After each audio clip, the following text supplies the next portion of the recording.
आज मध्य प्रदेश में जिस प्रकार लॉकडाउन के बाद जो अन्य चीजें व्यवस्थाएं चल रही हैं, सरकार की सोशल गाइडलाइन के चलते जहां शिक्षण संस्थाएं प्रभावित हुई हैं या अन्य व्यवसाय प्रभावित हुए हैं, वहीं एक समस्या और है कोचिंग की, जिसको लेकर आज यहाँ के जो कोचिंग संचालक हैं उन्होंने एक विशेष बैठक रखी गई थी और विरोध प्रदर्शन किया गया था। सरकार से एक मांग रखी थी, तो उनके प्रतिनिधि हमारे साथ बैठे हैं, आइए जानकारी लेते हैं क्या समस्या है आगे कोचिंग की। जो कोचिंग की समस्या है मध्य प्रदेश में, आप खोलना चाह रहे हैं, सरकार से मांग कर रहे हैं, क्या मांगे आप?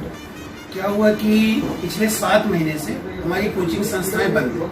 हमारी कोचिंग संस्थाओं का इस तरह का कोई संगठन अभी इसके पहले था ही नहीं। मध्य प्रदेश में ऐसा कोई संगठन था नहीं? अभी तक कोई संगठन नहीं था, लेकिन अभी कोचिंग संस्थाएं बंद होने के बाद कोरोना काल में कोचिंग संचालक गण एकत्रित हुए, उन्होंने अपना एक संगठन बनाया और हमारे संगठन बनाने का एकमात्र उद्देश्य ये है कि सरकार का ध्यान उस ओर बिल्कुल नहीं गया जो सबसे पढ़ा लिखा तबका है, जो लोगों को शिक्षित कर रहा है, उस तरफ सरकार का अभी तक कोई ध्यान ही नहीं गया। सरकार ने स्कूलों को संचालित करने का बोल दिया कि आप थोड़ा सा डाउट क्लियर करने आ सकते हो, कुछ भी कर सकते हैं, लेकिन कोचिंग के लिए केवल और केवल ऑनलाइन का ऑप्शन है।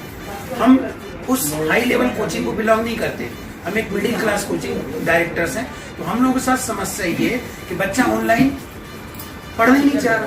जब कोचिंग ऑनलाइन बच्चे नहीं पढ़ना चाह रहा, बस 2 दिन 4 दिन 10 दिन पढ़ता है, उसके बाद फिर वो चाहता है कि ऑफलाइन कोचिंग पढ़े, और ऑफलाइन कोचिंग लगाने के लिए सरकार ने अनुमति दी। कोचिंग अति महत्वपूर्ण है, जहाँ से IPS IAS निकलते हैं, एक शिक्षित लाभी निकलती है। इसको लेकर सरकार को आपने पहले कभी मांग पत्र सौंपा है क्या? जी, अभी हमने मुख्यमंत्री महोदय को विज्ञापन दिया है, उसके साथ माननीय मंत्री जी, शिक्षा मंत्री जी, माननीय विश्वास सारंग जी और माननीय नरोत्तम मिश्रा तक सब जगह आवेदन पहुंचाए।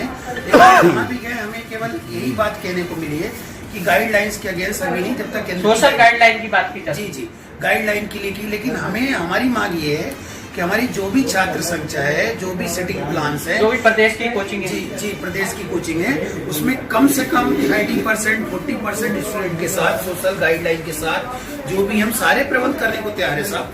हम तो सबसे ये माना जाता है कि शिक्षक सबसे समझदार होता है, अब हम सारी गाइडलाइंस का तो खुद ही पालन करने के लिए तैयार है, तो हमें भी कुछ न कुछ ऐसी गाइडलाइन दी जाए कि हम अपनी कोचिंग को ओपन कर सकें। तो सरकार से आपकी मांग है कि कोचिंग के लिए भी एक गाइडलाइन दी जाए। जी, क्योंकि कोचिंग में संख्या स्टूडेंट भी कम रहती है, सोशल डिस्टेंसिंग का पालन आसानी से किया जाता है, बड़ी आसानी से किया जा सकता है। तो सरकार चाहे तो कोचिंग की परमिशन दे सकती है। जी बिल्कुल दे सकती है, और हमारी मांग यही है। और साथ में एक और हमारी मांग है कि भाई इतने दिनों से हमारी कोचिंग संचालित नहीं हुई, हमारे कमरे बंद हैं, तो कम से कम जो रजिस्टर्ड कोचिंग है उनके बिजली के बिलों में कुछ कटौती की जाए, और साथ में जो नगर निगम की लाइसेंस फीस वगैरह है तो कम से कम इस सत्र के लिए तो माफ की जाए।